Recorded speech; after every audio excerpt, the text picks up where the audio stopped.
ተናስተልን ክብራትና ክብራን የዩቲዩብ ቻናል ቤተሰቦች ሰበር መረጃ ተሰምቷል።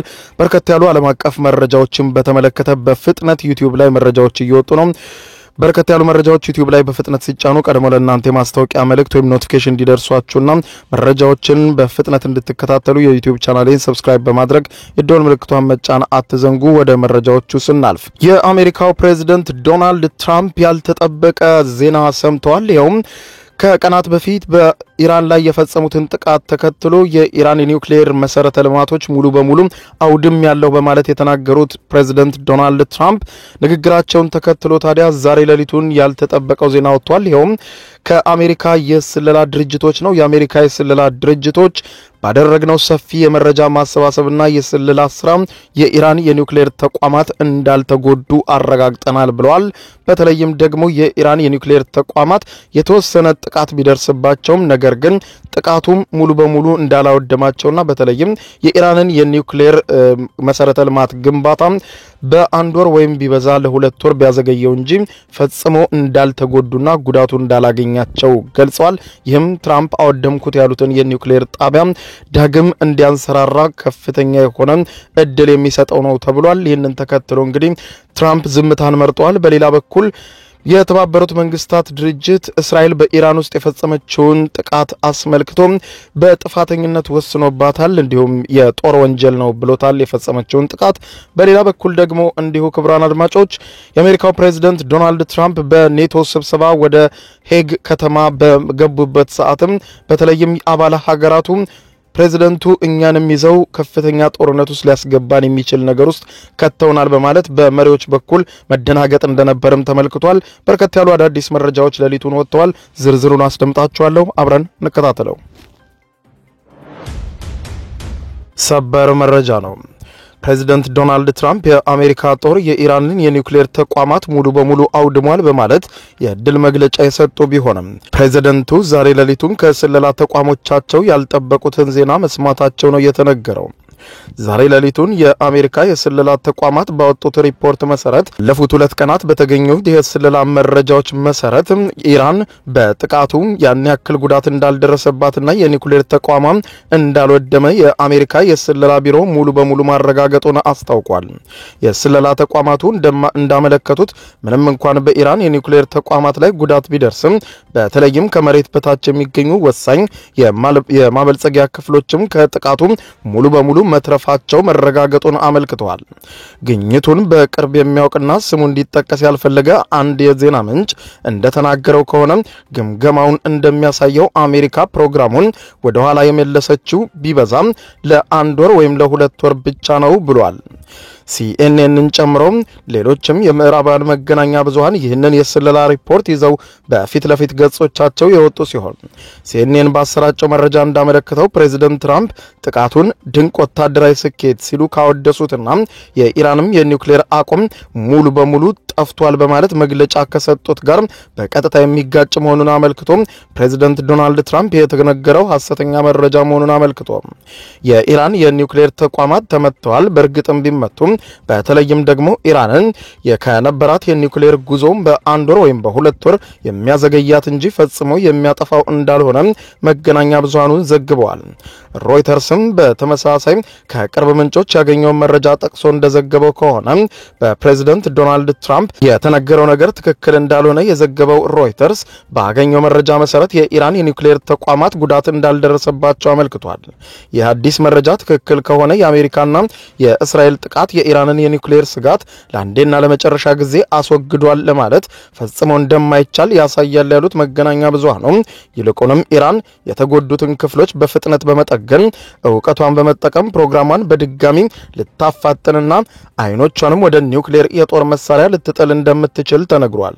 በፕሬዝዳንቱ መግለጫና በስለላ ተቋማቱ ግምገማ መካከል የተፈጠረው ልዩነት በአስተዳደር ውስጥ ያለውን የመረጃ ፍሰትና ክፍተት እንዲሁም የውሳኔ አሰጣጥ ሂደትና ጥያቄ የሚያስነሳ እንደሆነ አመልክቷል።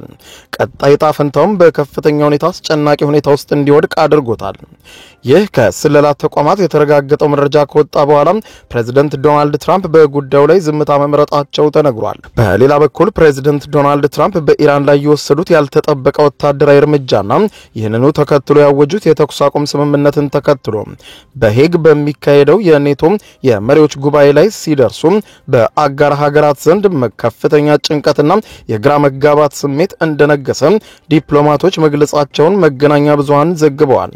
የቀድሞው የአሜሪካ መከላከያ ከፍተኛ ባለስልጣን የነበሩት ጂም ታውሴንድ ለመገናኛ ብዙሃን እንዳሉት ከሆነ የትራምፕ አካሄድ ሁለት ገጽታ አለው በማለት አስረድተው ሲናገሩ በአንድ በኩል በኢራን የኒውክሌር ተቋማት ላይ ጥቃት በመሰንዘር ኃይለኝነታቸውን ለማሳየት ሞክረዋል።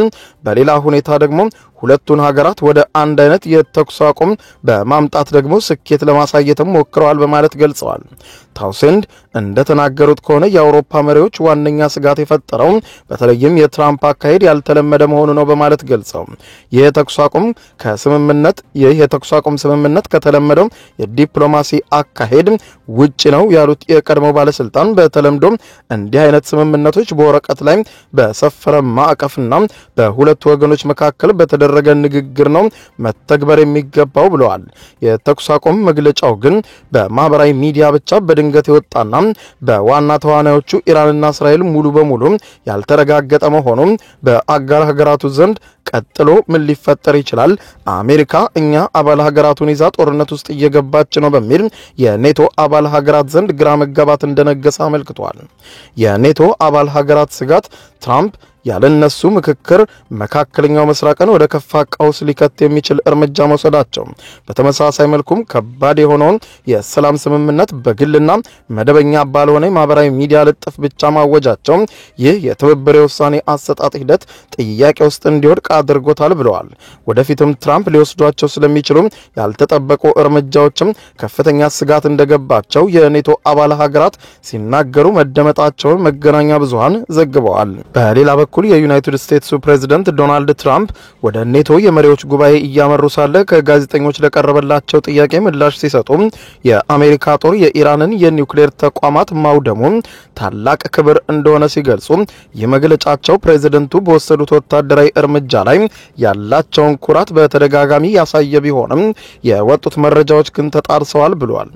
ትራምፕ በተጨማሪም ትሩዝ ሶሻል በተሰኘው ማህበራዊ ሚዲያ ገጻቸው ላይ ሁሉንም የኒውክሌር ተቋማትና አቅም ማውደም ከዚያም ጦርነቱን ማስቆም ለኔ ታላቅ ክብር ነበረ ሲሉ ተኩራርተው መጻፋቸውን አመልክቷል። የፕሬዝዳንቱ አገላለጽ ጥቃቱ የኢራንን የኒውክሌር አቅም ሙሉ በሙሉ እንዳስወገደ አድርጎ የሚያቀርብ ሲሆን ይህንን አንዳንድ ተንታኞች እንደሚሉት የተጋነነ ሊሆን ይችላልም ብለዋል። በተጨማሪም ፕሬዝዳንቱ ሁለቱንም ወገኖች ለሰላም ዝግጁ እንደነበሩ በድጋሚ አስምረው እስራኤልም ሆነ ኢራን ጦርነቱን ለማቆም በኩል ደረጃ ፈልገው ነበር ብለዋል። የንግግራቸው ሁለቱም ሀገራት ወደ እርቅ በመምጣት ረገድ የነበራቸውን ሚና ለማጉላት ያለመ መሆኑንና ሀገራቱም ለፕሬዝዳንቱ ትዕዛዝ ታዛዥ እንዲሆኑ የተሰጠ የማለሳለሻ ንግግር መሆኑንም አመልክቷል። የፕሬዝዳንቱ ይህ አጭር የማህበራዊ ሚዲያ መልእክትም ያስተላለፉት የእስራኤል ጦር በግዛቲቱ የነበሩ የአስቸኳይ ጊዜ ገደቦችን ማንሳቱንና የኢራኑን ፕሬዝዳንት እስራኤል ጥቃቷን ካቆመች ኢራንም እንደምታቆም መግለጻቸውን ተከትሎ ነው። ይህ መረጃ ምንም እንኳን ፍጥጫው ሙሉ በሙሉ ባይቆምም የተኩስ አቁሙ በተወሰነ ደረጃ እየሰራ መሆኑን የሚያሳይ ነው ሲሉ አስተያየት ሰጪዎች ገልጸዋል።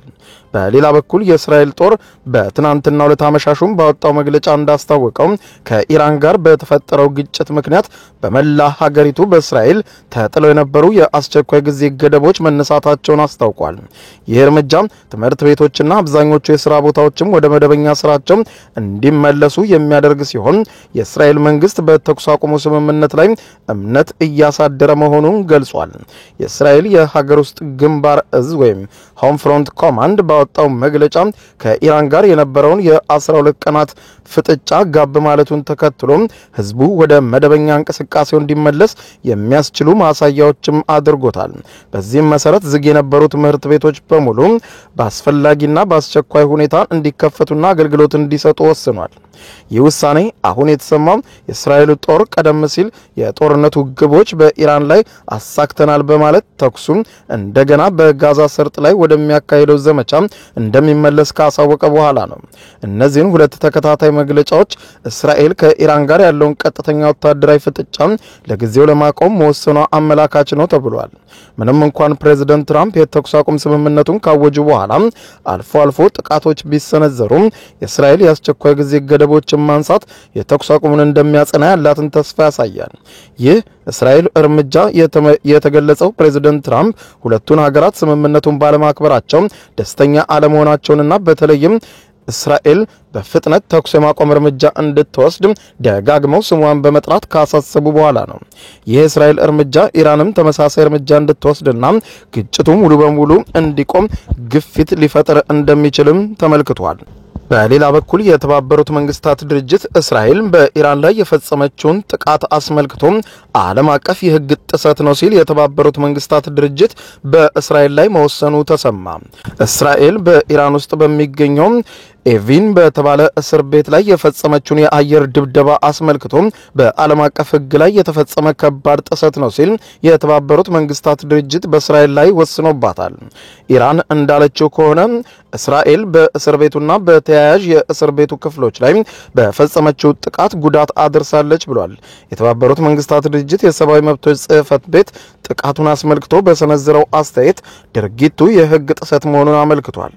ኤቪን እስር ቤት ወታደራዊ ተቋም አይደለም በማለት የገለጹ ሲሆን ከዚህም እስር ቤቱን ኢላማ ማድረግ የዓለም አቀፍ ሕግ ጥሰት ነው ሲሉ የጽሕፈት ቤቱ ቃል አቀባይ ታሚን አልሂታን ጄኔቫ ውስጥ ለሚገኙ ጋዜጠኞች ተናግረዋል። ኤቪን እስር ቤት የኢራን የፖለቲካ ተቃዋሚዎችን እንዲሁም የሰብአዊ መብት ተከራካሪዎችና ጋዜጠኞችን ጨምሮ በሺዎች የሚቆጠሩ እስረኞችም የሚገኙበት እስር ቤት እንደነበር ተመልክቷል። በኢራን መንግስት ቴሌቪዥን የተጠቀሱት የሀገሪቱ ፍትህ መስሪያ ቤት ቃል አቀባይ አስጋሃን ጃሃንጊር እንደተናገሩት ከሆነ በእስር ቤቱ ላይ የተፈጸመው ጥቃት ቢያንስ አንድ ሰው መሞቱንና በርካታ እስረኞችም መጎዳታቸውን ተናግረዋል። በሌላ በኩል የኢራኑ ፕሬዝዳንት መሱድ ፔዜሽኪያን በአሜሪካው ፕሬዝዳንት ዶናልድ ትራምፕ ይፋ የተደረገው የተኩስ አቁም ስምምነት ሀገራቸው ኢራን ለማክበር ዝግጁ መሆኗን ገልጸው ነገር ግን ለተኩስ አቁሙ ተገዢ የምንሆነው እስራኤል እስካልተኮሰች እንደሆነ ይሰመርልን ብለዋል። ፕሬዝዳንቱ ኢራን ከእስራኤል ጋር የተደረገውን የተኩስ አቁም የምታከብረው እስራኤል ተገዢ ስትሆን ብቻ እንደሆነና አንዲት የተኩስ ላንቃ ከኢራን ጋር ከተሰማ ትናንት እንደገለጽነው መልሰን እኛም ወደ ተኩስ የምንገባ ይሆናልም ብለዋል። ፕሬዝዳንት ፔዜሽኪያን ከማሌዥያው ጠቅላይ ሚኒስትር አንዋር ኢብራሂም ጋር በስልክ መወያየታቸውም ተነግሯል። ፕሬዝዳንት ዶናልድ ትራምፕ ያወጁትን የተኩስ አቁም ተከትሎ በእስራኤልና በኢራን ሰላማዊ ውሎና ሰላማዊ አዳር እንደነበረ ማለዳውን የወጡ የኢራንና የእስራኤል መገናኛ ብዙሃን ዘገባዎች ያሳያሉ። ክቡራን አድማጮች ለሰዓቱ ያስኩላችሁ አጫጭር መረጃዎች የሰማችኋቸው ናቸው። ከሰዓታት በኋላ በሌላ መረጃ ተመልሰን እስከምንገናኝ በያለንበት የዓለም ዳር ቸር እንቆይ።